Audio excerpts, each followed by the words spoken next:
जी cafe lecture 81 आज के lecture का आगाज करते हैं। सैम्पलिंग हमने डिस्कस करनी थी 4 स्टेजेस में, सैंपल डिजाइन, उसके बाद परफॉर्मिंग प्रोसीजर, उसके बाद प्रोसीजर के नतीजे में जो मिस स्टेटमेंट्स डेविएशन सामने उनका एनालिसिस, और फिर लास्ट में रिजल्ट्स को एवेल्युएट करना था। स्टेप 1 सैंपल डिजाइन जो सबसे बड़ा एक स्टेप था वो हम डिस्कस कर चुके हैं। उसमें कोई क्वेश्चन पूछना चाहते हो तो पूछ लीजिए। सैम्पलिंग यूनिट में लिखा हुआ है, सैंपल यूनिट तो आपको पता है ना क्या है, वो जो सैंपल हम सेलेक्ट करते हैं, आइटम्स जिनको पॉपुलेशन में से सेलेक्ट किया जाता है। तो स्टूडेंट ने क्वेश्चन पूछा है, उसमें लिखा हुआ है sampling unit might be a physical item. इसको एक्सप्लेन करते हैं। अच्छा, इसको मैं कल वाले लेक्चर में लास्ट कंसेप्ट रह गया था, याद है आपको? कौन सा वाला? मॉनिटरिंग और सैम्पलिंग, उसके साथ रिलेट करके एक्सप्लेन करता हूं। हम अपनी पॉपुलेशन को डिफरेंट वेज में स्ट्रेटिफाई कर सकते हैं। ये स्ट्रेटिफिकेशन मॉनिटरी बेस पे भी हो सकती है और अदर बेसिस पे भी, जैसे नॉन मॉनिटरी को फिजिकल वैल्यू पर। जैसे अगर हम डेटर्स को क्लासिफाई करते हैं अमाउंट्स की बेस पे, बड़े डेटर्स अलग, छोटे डेटर्स अलग, तो ये भी स्ट्रेटिफिकेशन है, लेकिन ये है मॉनिटरी बेस पे, ठीक है। लेकिन अगर हम डेटर्स को किसी और कैटेगरी वाइज क्लासिफाई करें, रिटेलर्स अलग, होलसेलर्स अलग, या 30 मंथ्स ओल्ड अलग, 90 मंथ्स ओल्ड अलग, 90 डेज अलग, 30 डेज अलग, तो ये भी स्ट्रेटिफिकेशन है, लेकिन ये मॉनिटरी वैल्यू की बेस पे नहीं है, ठीक है। तो ये बता रहा है कि जब आप सैंपलिंग करते हैं तो आप सैंपलिंग कर सकते हैं मॉनिटरी वैल्यू की बेस के ऊपर भी, अगर आप पॉपुलेशन को स्ट्रेटिफाई करते हैं मॉनिटरी वैल्यू की बेस पे और फिर सैंपलिंग करते हैं, वो भी तरीका अलाउड है। और अगर आप किसी और कैरेक्टरिस्टिक्स की बेस पे फिजिकल वैल्यूज की, फिजिकल आइटम्स को सेलेक्ट करते हैं, उसकी बेस पे भी सैंपलिंग की जा सकती है, वो भी अलाउड है। फॉर एग्जाम्पल, आपको 2 एग्जाम्पल्स दे रहा हूं।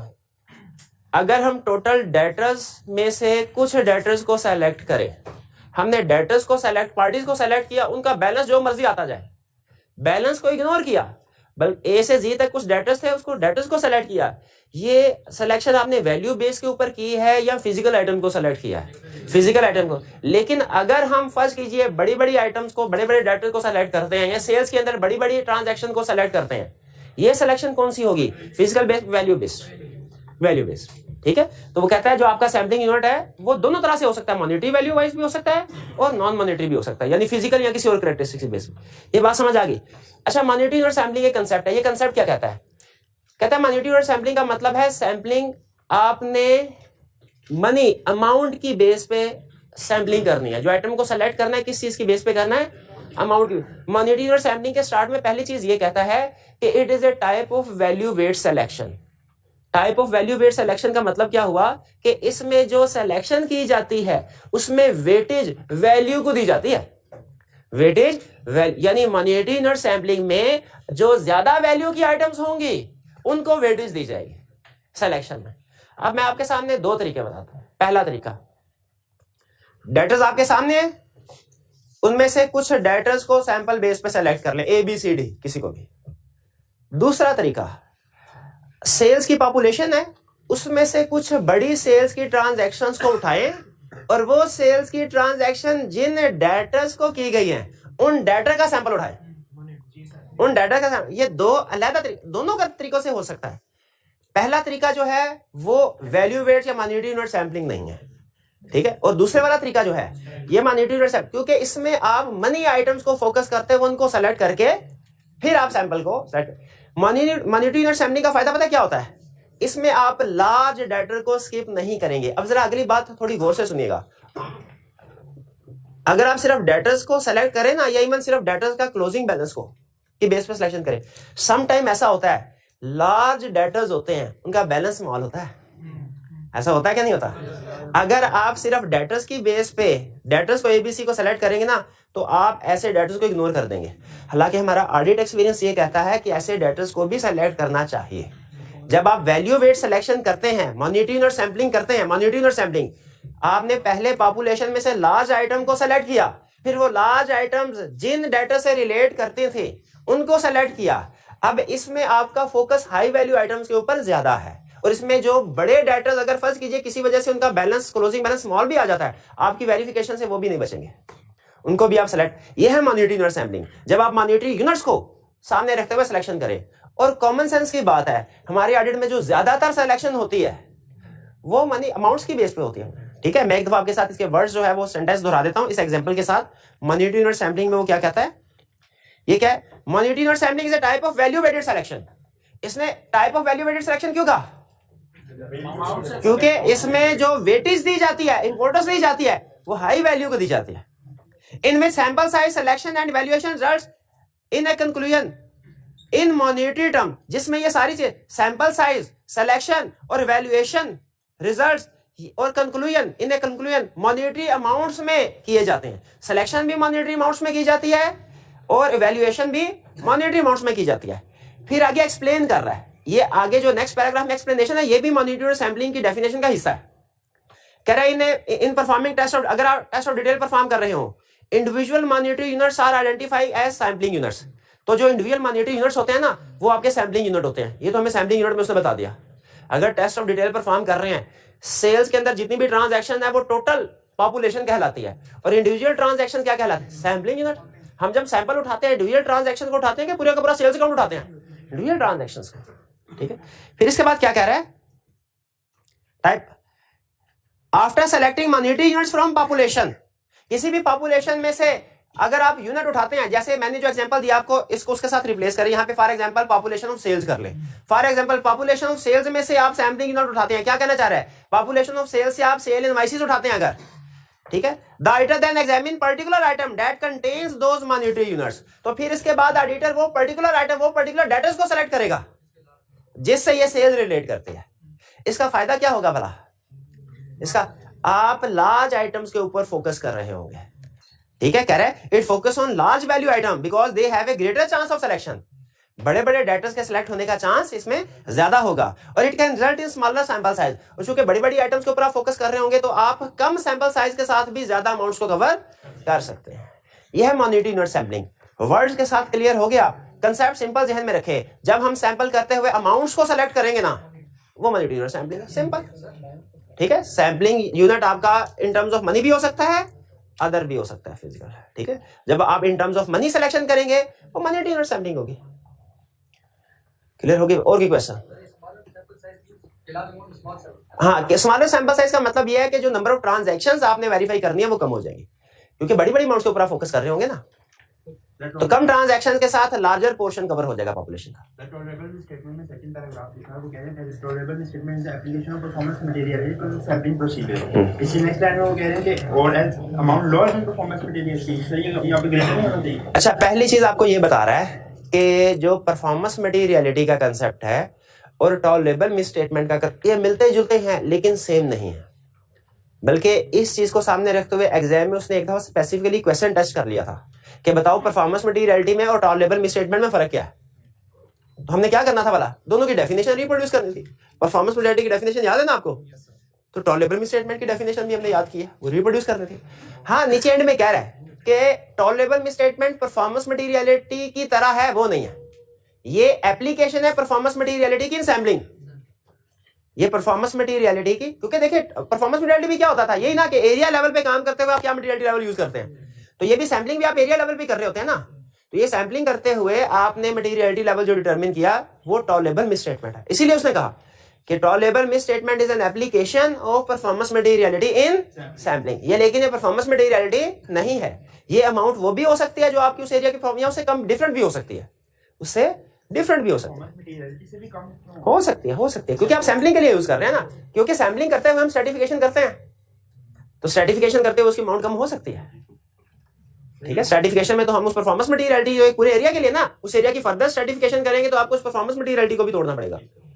जी, डिसएडवांटेज में पहला पॉइंट है lacks human judgement and over emphasise statistical conclusion. Over emphasise statistical sampling के डिसएडवांटेजेस में कहता है कि इट लैक्स ह्यूमन जजमेंट। मैंने आपको कल बताया था ऑडिटर प्रैक्टिस में इस चीज को पसंद नहीं करते कि उनके एक्सपीरियंस को, उनकी जजमेंट को इग्नोर किया जाए। देखिए, जब कोई चीज आप कंप्यूटर के हवाले कर देंगे, आपने डाटा कंप्यूटर में एंटर कर दिया, अब आप कंप्यूटर से कह रहे हैं भाई सैंपल उठाओ, तो बात ऐसा होता है हम अपने जजमेंट, अपने एक्सपीरियंस की बेस पे क्लाइंट का टी काउंट देख रहे होते हैं ना, तो कुछ चीजें ऐसी होती हैं जो हमें हमारी जजमेंट की वजह से हमें पता चल जाता है कि ये ट्रांजैक्शन जो है ये गलत। जैसे फर्स्ट कीजिए, प्रैक्टिकली हमने फिजिकली एक वाउचर देखते हुए हमें पता चला एक अमाउंट 1000 लिखी थी, उसको काट के 5000 लिखा गया है।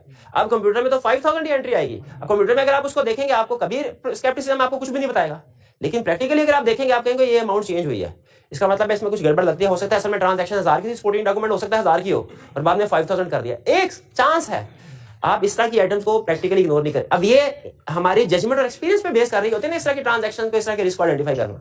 कंप्यूटर इस तरह के रिस्क को आइडेंटिफाई नहीं कर सकता, ठीक है। नंबर वर्क उसका बेहतरीन है, लेकिन जहां पे जजमेंट की बात आती है ना वहां पे बंद, ठीक है। और हमारे सीनियर हमें बताते हैं कि रूटीन वर्क जो होता है ना उसमें हम कंप्यूटर को इस्तेमाल करते हैं, उसमें फायदा है, लेकिन जो नॉन रूटीन वर्क होता है ना जहां पे जजमेंटल इश्यूज आ जाते हैं, ठीक है, अनयूअल ट्रांजैक्शन आ जाती हैं, वहां पे हम कंप्यूटर असिस्टेड टेक्निक्स को यूज नहीं करते हैं, ठीक है। और कोई क्वेश्चन?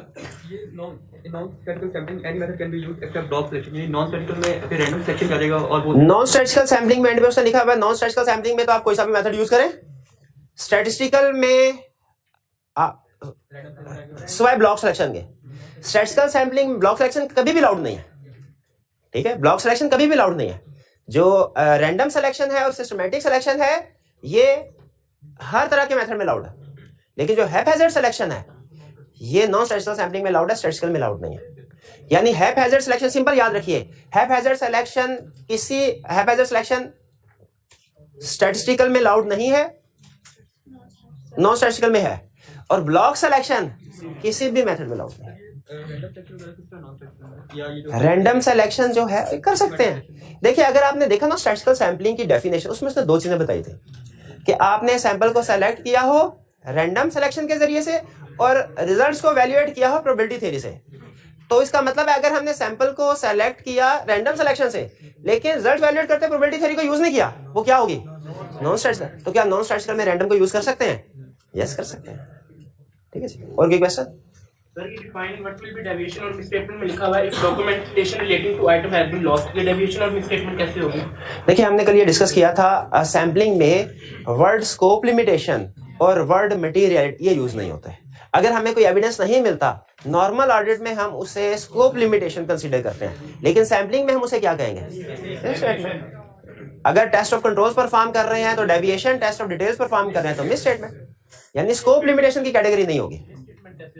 ये मिस स्टेटमेंट है नहीं, लेकिन सैंपलिंग का तरीकाकार ऐसा है क्योंकि इसके जब रिजल्ट्स वैल्यूएशन की तरफ जाएंगे तो इसके रिजल्ट की वैल्यूएशन ये बताती है कि यहाँ तो हम आपको बताएंगे पॉपुलेशन ठीक है, यहाँ बताएंगे गड़बड़ है। एग्जैक्ट उसकी फर्दर इलैबोरेशन सैंपलिंग नहीं बताती कि गड़बड़ मिस स्टेटमेंट की वजह से कि स्कोप लिमिटेशन की वजह से। जब हमने फर्दर इलैबोरेशन करनी हो तब हम इस चीज की तरफ जाते हैं कि वो गड़बड़ किस वजह से है। सैंपलिंग के रिजल्ट्स को क्या हमें रिपोर्ट ऑडिट रिपोर्ट के अंदर मेंशन करना होता है? नहीं। सैंपलिंग जो है ये तो ऑडिटर के अपने लिए है, तो इसीलिए ऑडिटर के अपने और ऑडिटर का अपना कंक्लूजन यही होता है गड़बड़ है या नहीं है।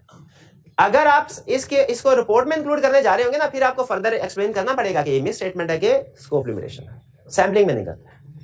और कोई क्वेश्चन? सर रैंडम सिलेक्शन और हैपहैज़र्ड सिलेक्शन में क्या इक्वल चांस ऑफ सिलेक्शन होता है आइटम का? रैंडम सिलेक्शन में, हैपहैज़र्ड सिलेक्शन में देखिए सैंपलिंग में हर यूनिट के सेलेक्ट होने का चांस है। एक कंसेप्ट ये है, एक ये है कि हर यूनिट के सेलेक्ट होने का चांस इक्वल हो, ठीक है। जो सिस्टमैटिक है जैसे किसमें उसने लिखा हुआ है इक्वल चांस है,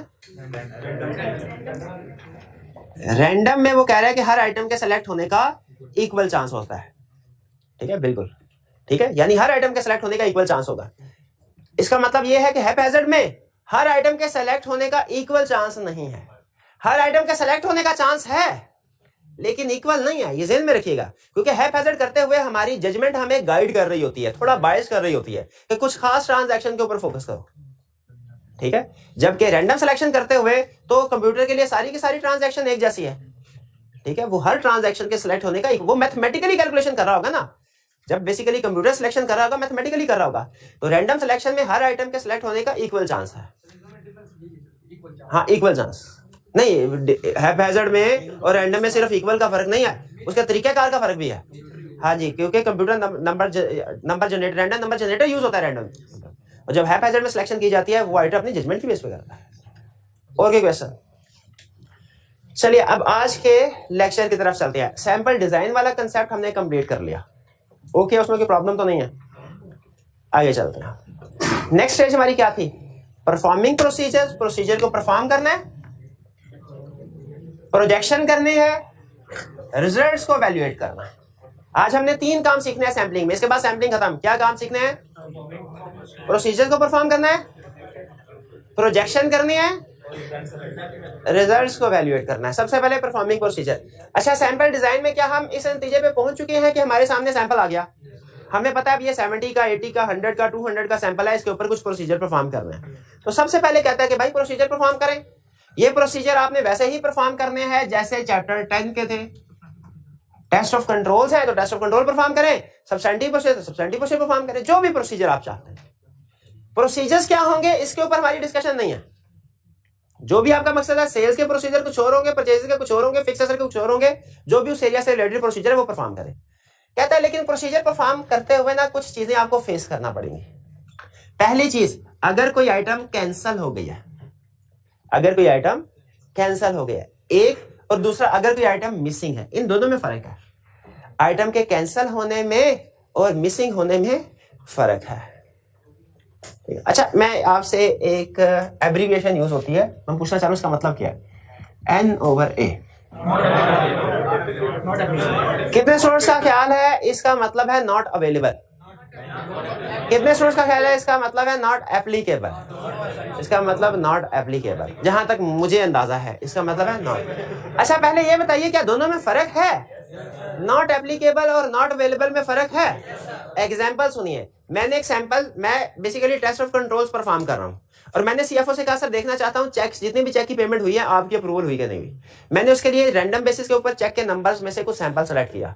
एक चेक का नंबर ऐसा था, मुझे पता चला कि ये इसमें अमाउंट्स में कुछ और चीज लिखी गई थी, वर्ड्स में कुछ और अमाउंट, दोनों में मिसमैच था। इस वजह से वो चेक क्रॉस करके उसकी जगह पे अगला चेक इशू किया गया था। लेकिन चूंकि जाहिर है नंबर सीक्वेंशियली नंबर होते हैं ना, वो चेक तो उधर का उधर ही था, तो मेरी सिलेक्शन में वो आइटम आ गई।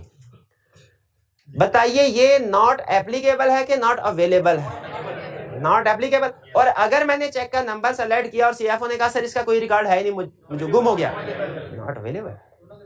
कहता है अगर तो नॉट एप्लीकेबल है ना, ये लेस वेयर केस है। यानी इसकी एग्जांपल क्या, इफ आइटम इज कैंसल्ड। अगर आपने कोई सैंपल सेलेक्ट किया और पता चला उस आइटम को कैंसिल कर दिया गया किसी भी वजह से, स्वेयर इशू नहीं है, क्या करें? रिप्लेसमेंट है, उसकी रिप्लेसमेंट आइटम को सेलेक्ट कर ले, यानी वेरी नेक्स्ट चेक नंबर या प्रीवियस चेक नंबर कर ले। नॉर्मली वेरी नेक्स्ट नंबर उठाया जाता है, ठीक है, वेरी नेक्स्ट आइटम जो सेलेक्ट कर ले, यह रिप्लेसमेंट। और अगर आइटम मिसिंग हो, यानी वो वाउचर ही मिसिंग है, गायब है, अब क्या है? और कहता है अब आपने इसको रिप्लेसमेंट आइटम की तरफ नहीं लेके जाना, अब ये आइटम मिसिंग है ना, नॉट अवेलेबल है, नॉट अवेलेबल है। अगर ये टेस्ट ऑफ कंट्रोल है तो आपने इसको डेविएशन लेना है, और अगर ये टेस्ट ऑफ डिटेल्स है मिस स्टेटमेंट है। दोनों में फर्क समझ आया कि नहीं आया? आगे चलते हैं। अच्छा, ये तो मिस, अच्छा फिर आगे चलते हैं। अगर हमें कोई डेविएशन या मिस स्टेटमेंट आइडेंटिफाई हो गई तो क्या करते हैं? तो क्या करते हैं? आपको याद होगा चैप्टर 4 में जब यही केस आता था ना कि अगर हमें कोई मिस स्टेटमेंट सामने आ गई है, हमारा सिंपल एक ही स्टेप होता था, उसे मटेरियलिटी लेवल के साथ कंपेयर करो। अगर इमटेरियल है अनमोडिफाइड ओपिनियन प्रोवाइडेड, और अगर मटेरियल है मॉडिफाइड ओपिनियन। यहां पे ये नहीं कह रहा, ये ज़हन में रखिएगा। यहां पे क्या कह रहा है? अगर कोई डेविएशन या मिस स्टेटमेंट आइडेंटिफाई होती है, अगर कोई डेविएशन या मिस स्टेटमेंट आइडेंटिफाई, आपने सबसे पहले देखना है एनोमली है कि उसको इन्वेस्टिगेट करना है, इन्वेस्टिगेट करना और देखना है क्या ये एनोमली है या कि पॉपुलेशन का रिप्रेजेंटेटिव है। सबसे पहले आपने देखना है ये एनोमली है या ये पॉपुलेशन का रिप्रेजेंटेटिव है। एनोमली का मतलब क्या है? एनोमली का मतलब ऐसी ट्रांजैक्शन जो वन ऑफ इवेंट की वजह से हुई हो, वन ऑफ इवेंट की, उसे कहते हैं एनोमली या एनोमलस। एनोमली अनयूजुअल, एबनॉर्मल कह ले, इसको इन शॉर्ट एबनॉर्मल कह ले, इसके साथ लिखना एबनॉर्मल। एबनॉर्मल यानी जो रूटीन में नहीं होती, और जो रूटीन में हो उसे क्या कहते हैं? Representative of population. वो इवेंट, वो ट्रांजैक्शन रिप्रेजेंटेटिव ऑफ पॉपुलेशन होगा। नहीं समझ आई? एग्जांपल से समझते हैं। फर्स्ट कीजिए हमारा एक एम्प्लॉय है मैनेजर अकाउंट, वो ट्रांजैक्शन पास करता है, रिकॉर्ड करता है उनको। साल के दौरान में 7 दिन के लिए उसकी तबीयत खराब हुई और उसने छुट्टी ले ली। इन 7 दिनों में उसकी जगह पे किसी टेम्परेरी एम्प्लॉय को भर्ती किया गया। हमने जब सैंपल सेलेक्ट किया तो पूरा साल में से सैंपल सेलेक्ट किया, उसमें से 3 मिस स्टेटमेंट हमें नजर आई जो कि टेम्परेरी एम्प्लॉय के थे। अब हमारा सैम्पलिंग में जनरल रूल क्या होता है? भला हम प्रोजेक्शन लाजमी करते हैं, प्रोजेक्शन लाजमी करते हैं। मुझे बताइए क्या मुझे ये प्रोजेक्शन करनी चाहिए कि ये 7 दिन है, इसमें से मैंने 7 फर्ज कीजिए 7 ट्रांजैक्शन उठाई और उनमें से 3 में गलती है, तो 7 में 3 में गलती, तो पूरे साल में 700 ट्रांजैक्शन है, कितनी गलतियां होंगी? 300। क्या मुझे ऐसे प्रोजेक्शन करनी चाहिए?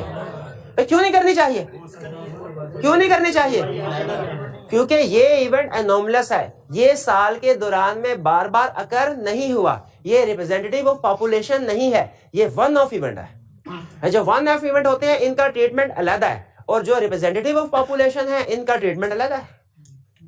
तो स्टैंडर्ड हमें क्या कहता है कि जब कभी आपको मिस स्टेटमेंट नजर आए या डेविएशन नजर आए, आपने सबसे पहले क्या काम करना है? देखना है एनोमली है कि रिप्रेजेंटेटिव ऑफ पॉपुलेशन है। अगर तो वो रिप्रेजेंटेटिव ऑफ पॉपुलेशन है उसे प्रोजेक्शन में यूज करें, लेकिन अगर वो एनोमली है उसे प्रोजेक्शन में यूज नहीं करना। क्यों यूज नहीं करना? और रिप्रेजेंटेटिव ऑफ पॉपुलेशन है, साल के दौरान में वो टेम्परेरी एम्प्लॉय रहा ही नहीं था। हाँ, अगर हमें ये पता चलता ना कि ये 3 मिस स्टेटमेंट उस परमानेंट जो मैनेजर अकाउंट था उसने किया है, उसको फिर हम प्रोजेक्शन में, क्योंकि साल में सारा साल उसी ने काम किया। भाई ये बात एनोमली और रिप्रेजेंटेटिव में फर्क समझ आ रहा है? अच्छा, रिप्रेजेंटेटिव की अगर कोई miss statement representative of population की प्रोजेक्शन होनी चाहिए, एग्री करते हैं, और एनोमली को प्रोजेक्शन में यूज नहीं करना चाहिए, इससे भी एग्री करते हैं।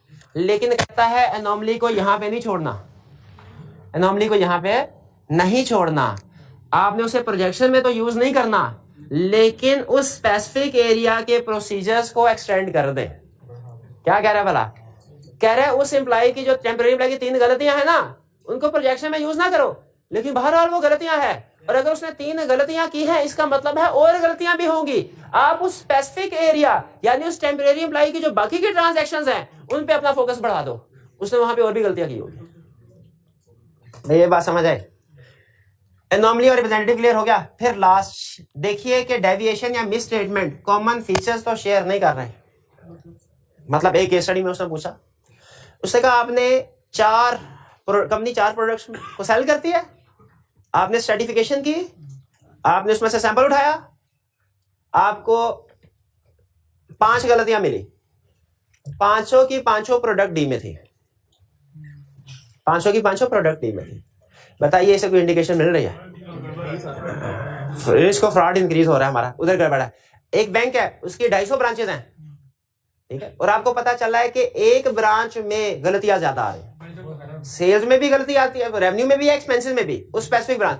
जब हमारे मिस स्टेटमेंट या डेविएशन कोई कॉमन फीचर शेयर कर रही हो ना, तो हमने उन कॉमन फीचर्स को डोर का एक सिरा समझना है और उसको फिर आगे चलते जाना है उसको पकड़ के। यानी कि किसी स्पेसिफिक ब्रांच में प्रॉब्लम आ रही है, कॉमन हमें 4-5 मिस स्टेटमेंट ऐसे मिली और उन सब में कॉमन ब्रांच है, उस ब्रांच के ऊपर फोकस करना है। कॉमन स्पेसिफिक प्रोडक्ट है उसके ऊपर, इसके लिए ना लेकिन बहुत शार्प माइंड चाहिए कि कॉमन फीचर्स क्या शेयर हो रहे हैं कि नहीं हो रहे, एक गलती और दूसरी गलती में कोई कॉमन लिंक है कि नहीं है।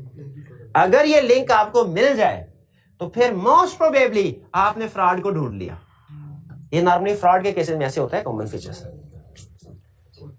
भाई परफॉर्मिंग प्रोसीजर समझ आ गया?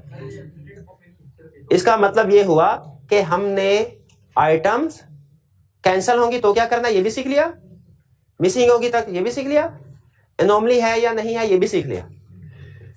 इस परफॉर्मिंग प्रोसीजर के एंड पे हम इस पॉइंट पे हैं कि हमने प्रोसीजर सारे परफॉर्म कर लिए। अब हमारे सामने कुछ ना कुछ डेविएशन या मिस स्टेटमेंट है, बताइए इसे एग्री करते हैं कि नहीं?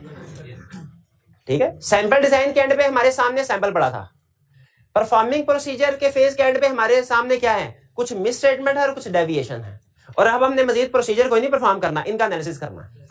क्लियर हो गया? अब हमारे सामने अगर कोई मिस स्टेटमेंट या डेविएशन है, नेक्स्ट स्टेज में हमने क्या करना है, प्रोजेक्शन। क्योंकि हम सैंपलिंग में कभी भी डायरेक्ट मिस स्टेटमेंट के अमाउंट को मटीरियलिटी के साथ कंपेयर नहीं करते, हमेशा उसे प्रोजेक्शन करते हैं। एक केस स्टडी में उसने एक कंसेप्ट टेस्ट भी किया था, उसने क्वेश्चन में पहले लिख दिया मैं सैंपलिंग करने जा रहा हूं, और कहा इस सैंपलिंग में इतनी मिस स्टेटमेंट आइडेंटिफाई हुई है, चूंकि ये मटीरियलिटी लेवल से कम थी इसलिए सीनियर ने कहा इसको इग्नोर कर दो, प्रोजेक्शन नहीं की। सैंपलिंग जब कभी परफॉर्म करेंगे प्रोजेक्शन जरूर करेंगे, ठीक है। अच्छा, प्रोजेक्शन कैसे करनी? प्रोजेक्शन का मतलब क्या है? एस्टिमेट करना। बताइए प्रोजेक्शन टेस्ट ऑफ कंट्रोल में होगी, टेस्ट ऑफ डिटेल में होगी? बिल्कुल होगी। और प्रोजेक्शन बहुत आसान है। कैसे? प्रोजेक्शन का मतलब क्या है? 500 की पॉपुलेशन में 100 का सैंपल उठाया, 100 में 8 मिस स्टेटमेंट्स हैं, 500 में कितनी होंगी? अब ये फार्मूला आपने यूज किया, इसी फार्मूला का उसने नीचे बता दिया, हालांकि आज छोटी सी कैलकुलेशन सवाल की कर ली, लेकिन फिर भी कि projected misstatement is equal to misstatements in sample 8 divided by sample 100 multiply by population 500। Projected misstatement calculate करना आ गई। आगे चले, next test of control. Test of control के केस में क्या कहता है, आपने यहां पे अमाउंट्स आएंगी आपके सामने, यहां पे रेट आएगा, याद है, deviation rate, rate of deviation. मुझे बताइए यहां पे हमने क्या, पॉपुलेशन का डेविएशन रेट देखना है ना हमने कितना एक्सपेक्ट, प्रोजेक्टेड डेविएशन रेट का मतलब पॉपुलेशन का डेविएशन रेट कितना होगा, सेम फार्मूला। सैंपल का डेविएशन रेट कितना है, 8 डिवाइडेड बाय 100 8%। सैंपल का लिख ले, सैंपल का डेविएशन रेट 8%। समझ आ गया ना कैसे लिखा है। अब पॉपुलेशन का डेविएशन रेट निकालना है, सैंपल में 8, 100 में 8 की डेविएशन है, 500 में कितनी होगी 40 की। अब 40 को रेट निकाला ना, 40 को डिवाइड करें 500 से, ये भी 8 आया। क्या ये इत्तेफाक की बात है 8 आया? हमेशा यही होगा, जो सैंपल का डेविएशन रेट है वही पॉपुलेशन का डेविएशन रेट होगा, क्योंकि ये परसेंटेज है। हमेशा सैंपल का डेविएशन रेट होगा वही पॉपुलेशन, इसीलिए वो कहते हैं पॉपुलेशन टेस्ट ऑफ कंट्रोल के केस में आपको प्रोजेक्शन की जरूरत ही नहीं, जो सैंपल का डेविएशन रेट होगा वही पॉपुलेशन का डेविएशन रेट है, जो सैंपल का डेविएशन रेट है वही पॉपुलेशन का डेविएशन रेट। भाई एग्री करते हैं कि नहीं?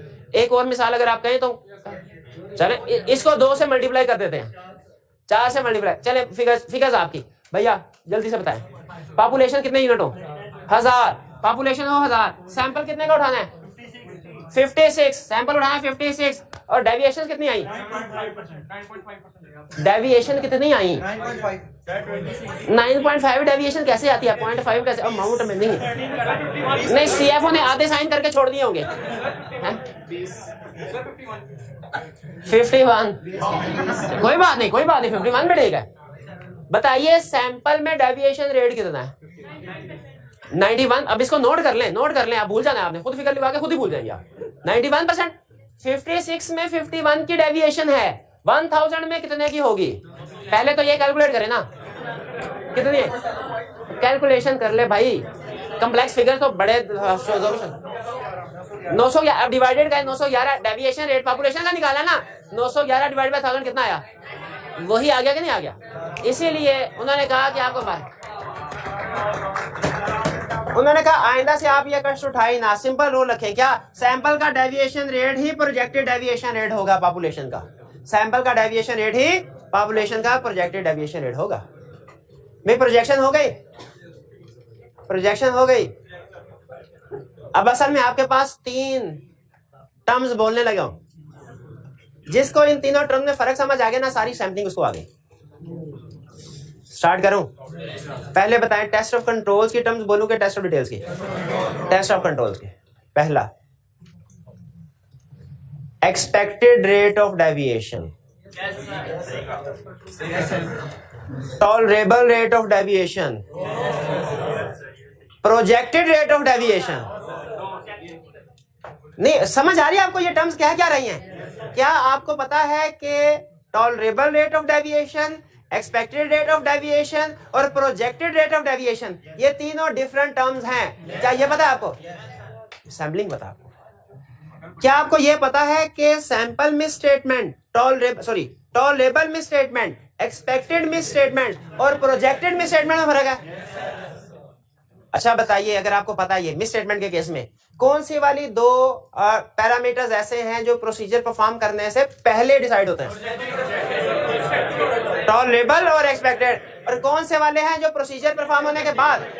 प्रोजेक्टेड। शाबाश, ठीक है भैया, समझ आ गया आपको। चलिए, और प्रोजेक्शन में आपको पता चल गया प्रोजेक्शन कैसे करनी है। अच्छा, किसकी प्रोजेक्शन आसान है, टेस्ट ऑफ कंट्रोल की या टेस्ट ऑफ डिटेल्स की? दोनों की आसान है, ठीक है। मुझे वैसे टेस्ट ऑफ डिटेल की ज्यादा आसान। रिजल्ट वैल्यूएशन बहुत आसान। रिजल्ट वैल्यूएशन आखिरी स्टेज, सैम्पलिंग की आखिरी स्टेज। रिजल्ट वैल्यूएशन में आपने कंपेयर करना है नॉर्मल रिपोर्ट में।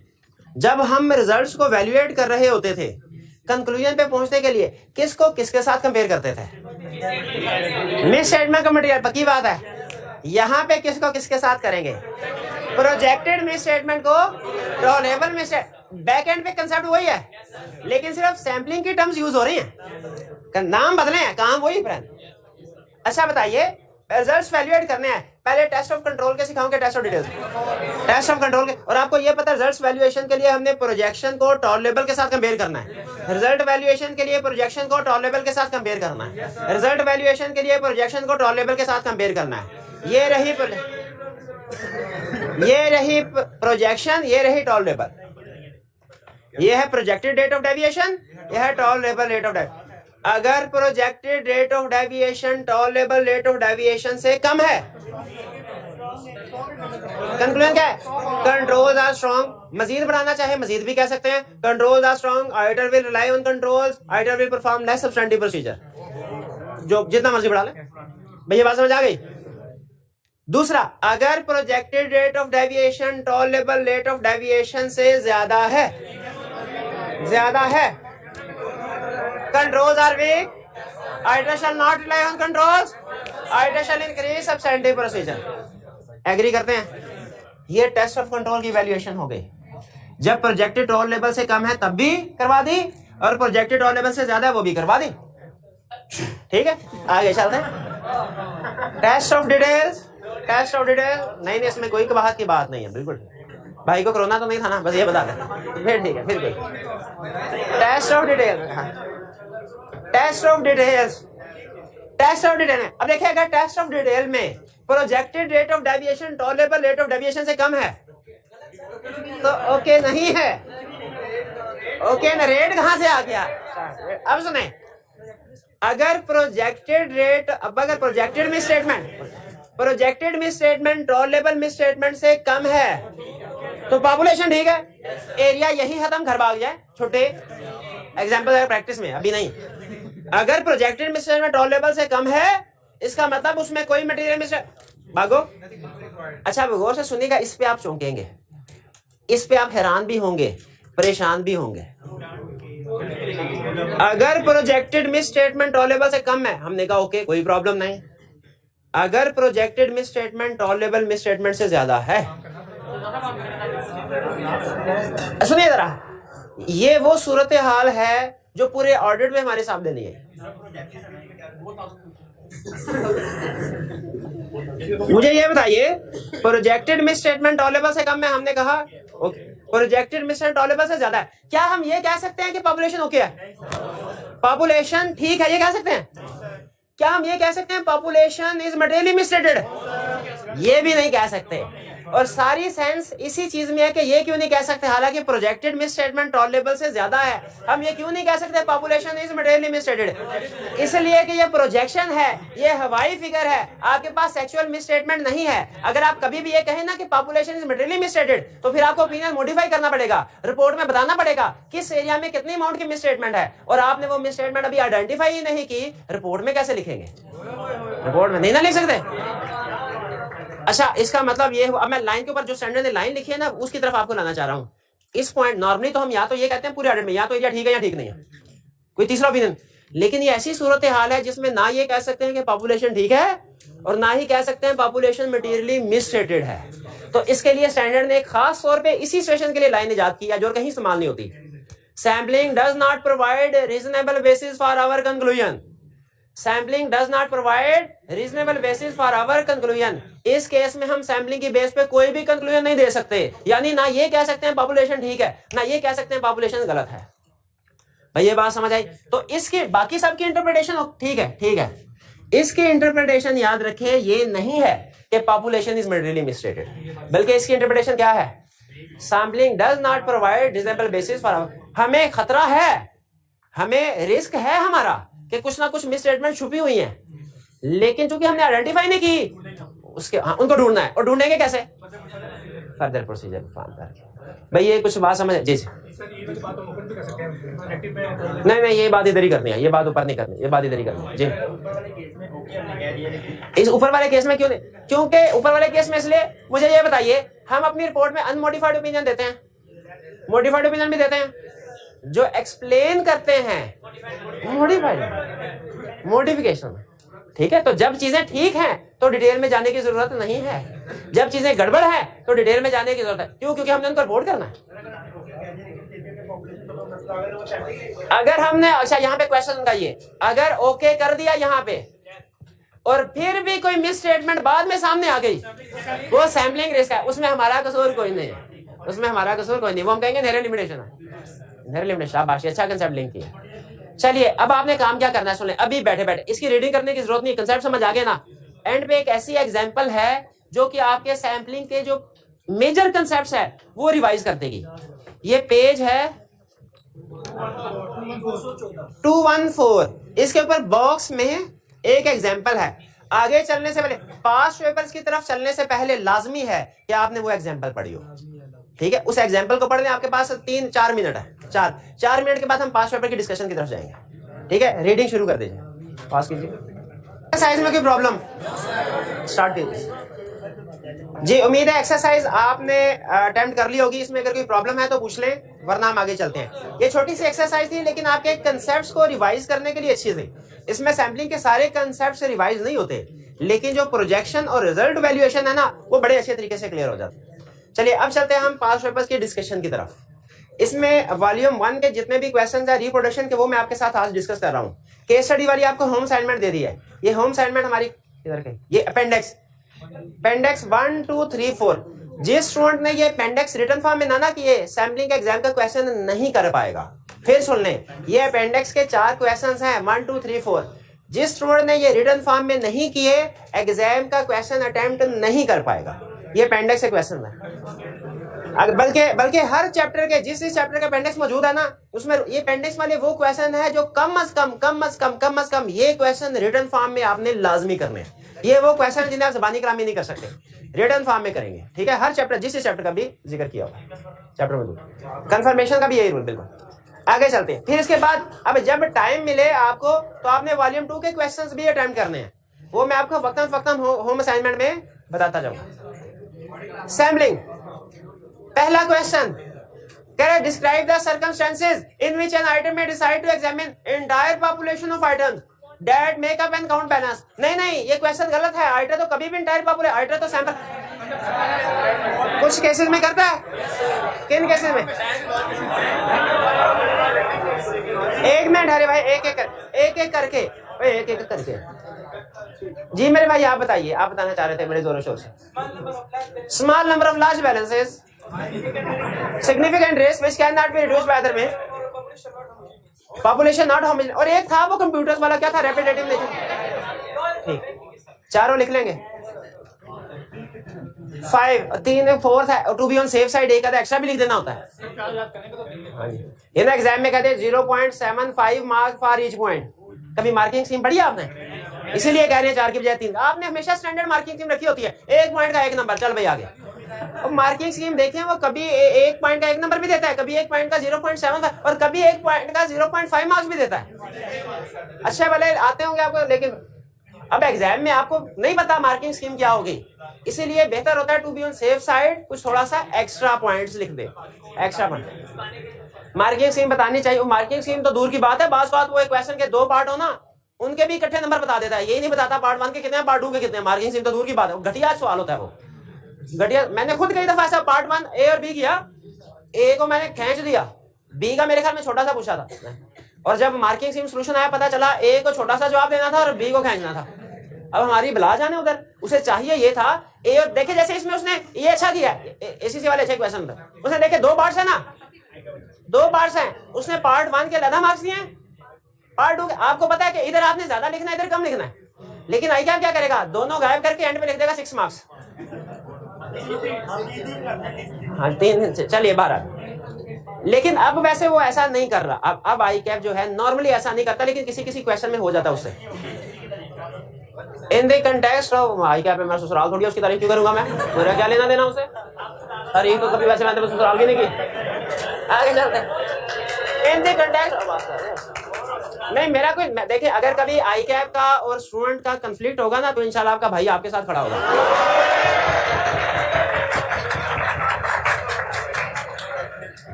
बात रहने दो। In the context of ISA 530 audit sampling and other means of testing, explain and provide examples of the term sampling risk and non sampling risk. अच्छा, explain भी करना है और फिर एग्जांपल्स भी देनी है। करने का एक्सप्लेन सैम्पलिंग रिस्क और नॉन सैम्पलिंग रिस्क को। 2. Briefly explain how sampling and non sampling risk can be controlled by the audit firm. नहीं, मेरा हाल है सैम्पलिंग रिस्क हो सकता है, नॉन सैम्पलिंग तो नहीं हो सकता, क्योंकि दोनों डिटेक्शन रिस्क के टाइप हैं और डिटेक्शन रिस्क कंट्रोल हो सकता है, तो उसका मतलब है ये भी हो सकते हैं। सैम्पलिंग कैसे हो सकता है पता कैसे? सैंपल साइज इंक्रीज करें और दूसरा सर्टिफिकेशन। और मुझे याद आ गया उसका फैक्टर्स में कि टेस्ट सैम्पलिंग अगर सर्टिफिकेशन कर दी जाए तो टेस्ट ऑफ कंट्रोल के सैंपल साइज में क्या फर्क पड़ेगा? क्या फर्क पड़ेगा? टेस्ट सर्टिफिकेशन कर दी पॉपुलेशन की, टेस्ट ऑफ कंट्रोल के सैंपल साइज में क्या फर्क पड़ेगा? सर्टिफिकेशन कर दी जाए, sample size for test of control कम होगा कि ज्यादा? ज्यादा हो जाएगा।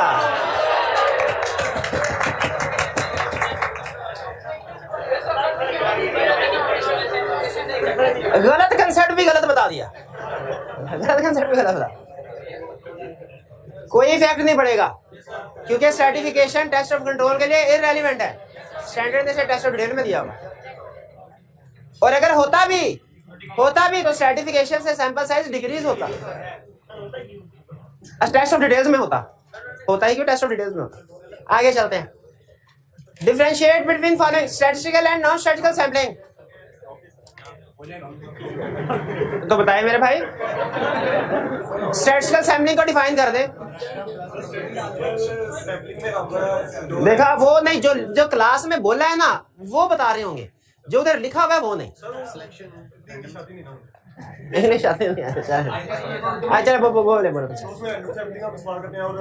रैंडम सिलेक्शन की जाती है आइटम्स की और प्रोबेबिलिटी थ्योरी को यूज किया जाता है। और अगर ये दोनों कैरेक्टरिस्टिक्स इनमें से कोई एक भी ना हो, नॉन स्टैटिस्टिकल सैम्पलिंग।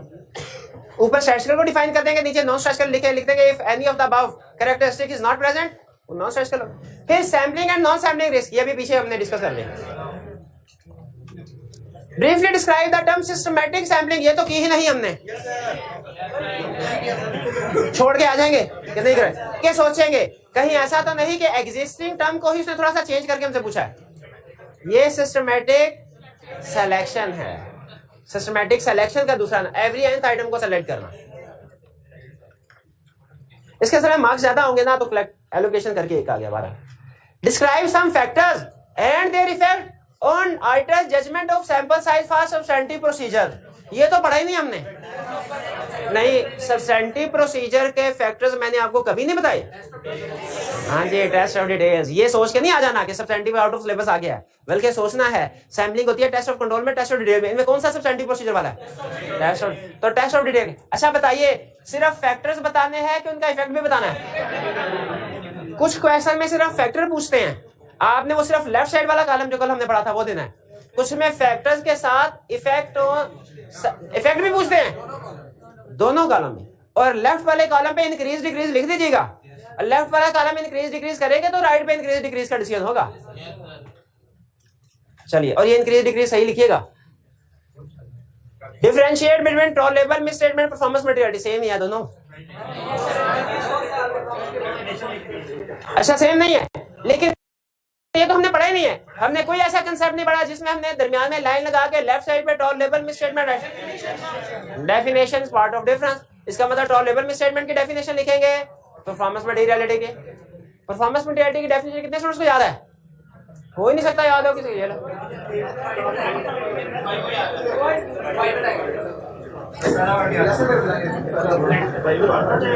चलिए, ये कल आपका कुछ थोड़ा एक्स्ट्रा टाइम ले लिया था, आज टाइम भी आपको छुट्टी हो रही है, और वैसे भी संडे को तो हमने बैठना है तो बस ज्यादा ठीक। चलिए, आज का लेक्चर यहाँ खत्म करते हैं हम। अल्लाह हाफिज। रिटर्न असाइनमेंट जरूर करनी है।